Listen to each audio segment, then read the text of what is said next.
শ্রীকৃষ্ণের অমৃত বাণীগুলি মূলত শ্রীমদ্ভগবদ্গীতায় লিপিবদ্ধ রয়েছে, যা জীবনের প্রকৃত সত্য, ধর্ম, কর্ম ও ভক্তির শিক্ষা প্রদান করে। এখানে কিছু গুরুত্বপূর্ণ শ্রীকৃষ্ণের বাণী দেওয়া হল। ১. যদা যদা হি ধর্মস্য গ্লানির্ভবতি ভারত অভ্যুত্থান ধর্মস্য তদাত্মানং সৃজাম্যহম। গীতা ৪:৭। যখনই ধর্মের অধঃপতন ও অধর্মের বৃদ্ধি ঘটে, তখনই আমি নিজেকে প্রকাশ করি। ২. পরিত্রাণায় সাধুনাং বিনাশায় চ দুষ্কৃতাং ধর্মসংস্থাপনার্থায় সম্ভবামি যুগে যুগে। গীতা ৪:৮। সাধুদের রক্ষা করতে, পাপীদের বিনাশ করতে এবং ধর্ম প্রতিষ্ঠা করতে আমি যুগে যুগে অবতীর্ণ হই। ৩. কর্মণ্যে বশতাধিকারস্তে মা ফলেষু কদাচন মা কর্মফল হেতুর্বুর্মাতে সংঘস্ত কর্ম। গীতা ২:৪-৭।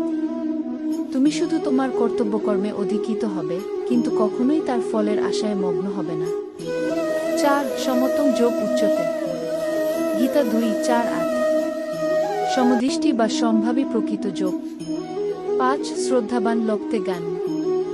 গীতা ৪:৩-৯। যিনি শ্রদ্ধাশীল, তিনি জ্ঞান লাভ করেন।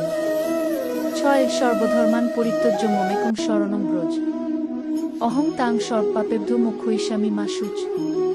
গীতা ১:৮-৬-৬। সমস্ত ধর্ম ত্যাগ করে কেবল আমার শরণাপন্ন হও, আমি তোমাকে সমস্ত পাপ থেকে মুক্তি দেব। শ্রীকৃষ্ণের এই অমৃত বাণীগুলি আমাদের জীবনকে সত্য, ধর্ম ও ভক্তির পথে পরিচালিত করতে সাহায্য করে।